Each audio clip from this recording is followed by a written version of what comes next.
Aarangkada na bukas ang konstruksyon sa Linear Park o Promenade sa kahabaan po yan ng Rojas Boulevard sa lungsod ng Pasay. Ito'y matapos lumagda sa isang kasunduan ng Metro Manila Development Authority at Philippine Reclamation Authority na magtayo ng parke mula po yan sa EDSA Extension hanggang Libertad Extension.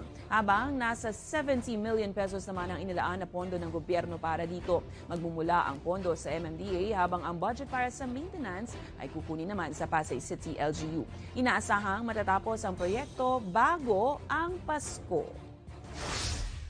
Ito yung nakita namin na available na space na pwedeng i-develop na malaki at malaki yung impact din dahil mahaba at maluag yung area.